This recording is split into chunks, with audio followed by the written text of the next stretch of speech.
ओम नमः शिवाय। मैं मुकेश कुमार मिश्र अपने चैनल एस्ट्रोलॉजी एंड आयुर्वेदा में आप सभी मित्रों का हार्दिक अभिनंदन करता हूं।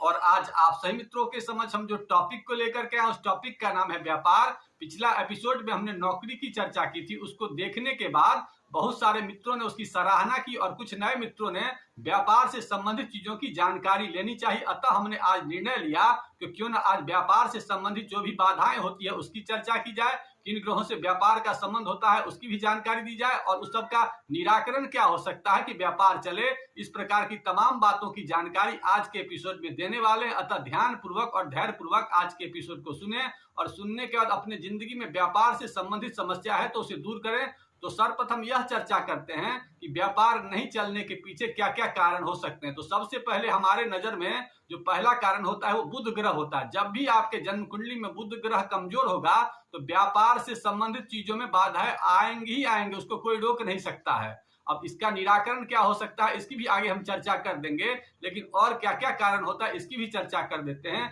तो सबसे पहले आपकी भाषा का भी आपके व्यापार से विशेष संबंध होता है। अगर आप कितने भी ब्रिलियंट हो लेकिन व्यापार में अगर आपकी भाषा अच्छी नहीं होती है तो व्यापार आपका अच्छी तरह से नहीं चलता है।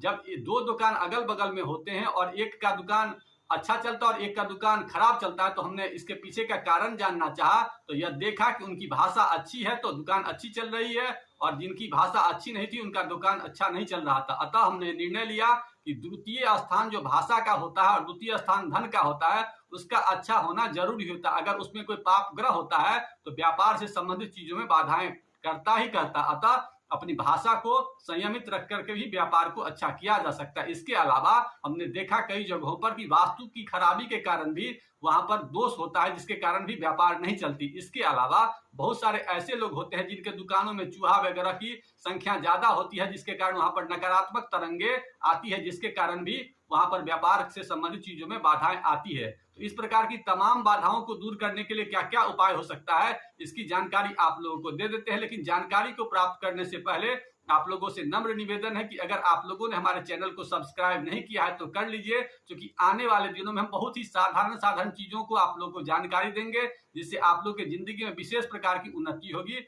और साथ ही साथ आप लोगों से एक और नम्र निवेदन है कि अगर आप लोग जन्म कुंडली का निरीक्षण करवाना चाहते हैं या ज्योतिष सलाह चाहते हैं तो हमारे नीचे दिए नंबर पर संपर्क करके उसकी जानकारी को प्राप्त कर सकते हैं, वह पेड सेवा है। अब हम लोग यह बात करते हैं कि व्यापार को मजबूत करने के लिए हम लोग क्या क्या कर सकते हैं। तो सर्वप्रथम बुध ग्रह को मजबूत करने का प्रयास करना चाहिए।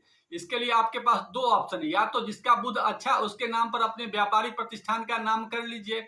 इसके अलावा दूसरा ऑप्शन यह है कि बुध ग्रह को मजबूत करने के लिए ज्यादा से ज्यादा प्रयास करिए। तो बुध को मजबूत करने के लिए क्या क्या कर सकते हैं सर्वप्रथम इसकी जानकारी आप लोगों को देते हैं। बुध को मजबूत करने के लिए अपने भोजन में हरी वस्तुओं का प्रयोग ज्यादा करिए और व्यापारिक स्थल पर ऐसा कोई पौधा रख दीजिए जो हरे रंग का हो। ऐसा करने से भी आपके बुध ग्रह अच्छे होंगे। और घर से निकलते वक्त दो चीजों का विशेष ध्यान रखना है, या तो दही खा करके घर से निकलिए, नहीं तो इलायची खा करके जरूर निकलिए। और अपने घर से निकलते समय ये विशेष ध्यान रखिए कि जिस स्वर से आपकी सांस चलती हो उस पैर को पहले घर से निकाल करके और तब चलिए।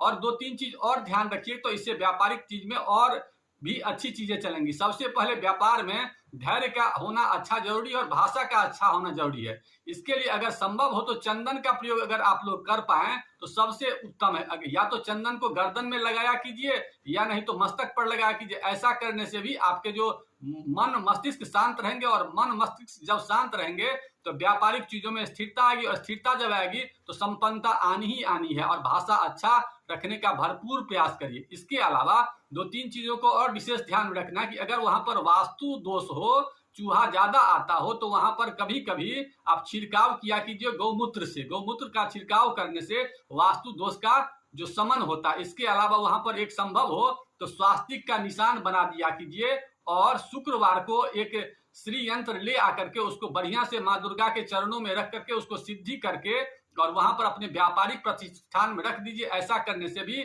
आपकी व्यापारिक जो समस्या है वो दूर होती है। इसके अलावा दो तीन चीजों को और विशेष ध्यान रखना है कि अगर वहां पर मकड़ा का जाला कीड़ा करकट ज्यादा आता है तो उसको बार बार स्वच्छता की ओर ले जाइए। इसके अलावा अपने उत्तर दिशा में जल के स्रोत को जरूर रखना चाहिए। जल के स्रोत रहने से आर्थिक संपन्नता को लाने में बहुत मदद करता है। जल से अगर काम न चले, अगर विशेष वहां पर निगेटिविटी हो तो वैसे कंडीशन में वहां जलदार नारियल रख दीजिए। जलदार नारियल रखने से वहां की जो निगेटिविटी है वो खत्म होगी और पॉजिटिविटी आएगी, और पॉजिटिविटी आएगी तो धन तो आना ही आना है, कोई रोक नहीं सकता। अतः वहां पर जल वाला नारियल रखिए। शुरुआत में उसको 15 दिन, 20 दिन, 1 महीना पर बदलिए, और बदलने के बाद देखेंगे कि वहां की नकारात्मक विचार धीरे धीरे खत्म हो रही है, और फिर वहां पर नया रख दीजिए। ऐसा 2-4-6 महीना कर दीजिएगा तो आपके जो भी व्यापारिक प्रतिष्ठान होंगे वहां पर व्यापार को चलने में बाधा को वो दूर करेगा। इसके अलावा बांस के सामान का अपने दुकानों में, अपने व्यापारिक प्रतिष्ठान में कम से कम प्रयोग करिए। वहां पर संभव हो तो बिना बांस की लकड़ी वाला अगरबत्ती तक को भी जलाया कीजिए। इसके अलावा बुध अगर बहुत जन्म कुंडली में कमजोर हो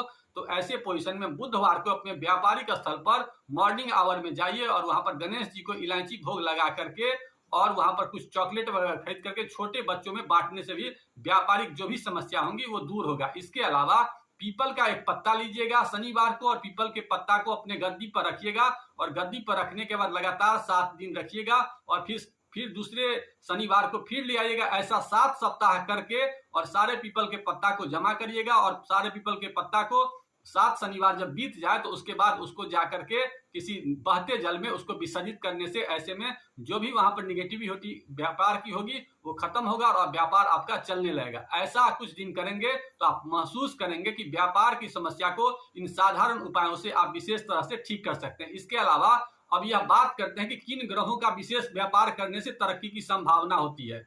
ऐसे लोग जिनकी जन्म कुंडली में बुध अच्छे हो तो उनका व्यापार तो चलता ही चलता है। इसके साथ साथ वैसा ग्रह जिसका व्यापार करते हैं, जैसे कोई खाने पीने का काम करते हैं तो उसके लिए शुक्र का अच्छा होना जरूरी है। कोई आदमी अगर इलेक्ट्रिकल काम करता है उसके लिए मंगल का अच्छा होना जरूरी है। कोई आदमी लोहा का काम करता है तो शनि का अच्छा होना जरूरी है। कोई आदमी अगर चंद्रमा का काम करता है, मतलब पानी का काम करता है तो चंद्रमा का होना जरूरी है। ऐसे अगर कोई ग्रह का अगर देख करके आप व्यापार करते हैं तो आपके व्यापार में 4 चांद लग जाता है। इसके अलावा जन्म कुंडली के धन भाव को देखिए। अगर द्वितीय भाव का स्वामी एकादश भाव में हो, एकादश भाव का स्वामी द्वितीय भाव में हो, तो ऐसे लोगों में व्यापारिक चीजों को खूब अच्छी तरह से हैंडल करने की कलाएं होती है, और उस कला के द्वारा वो लाखों नहीं करोड़ों अरबों रुपया कमा लेते हैं। ऐसा हमने कई कुंडलियों में देखा है। अब इन चीजों को आप समझिए, और समझने के बाद अपने कुंडली में जहां भी दोष लगता है उस दोष को दूर करने के लिए प्रयास करिए। और अगर किसी प्रकार की आपके मन में कोई इच्छा हो, प्रश्न की शंका हो कि इसका क्या निराकरण है, तो कमेंट बॉक्स में लिखिए। मैं उस कमेंट बॉक्स में उस क्वेश्चन का जवाब देने का भरपूर कोशिश करूंगा। इन्हीं बातों के साथ आज के पोस्ट को यहीं समाप्त करते हैं। आप लोगों ने पोस्ट देखा इसके लिए बहुत बहुत धन्यवाद। ओम नमः शिवाय।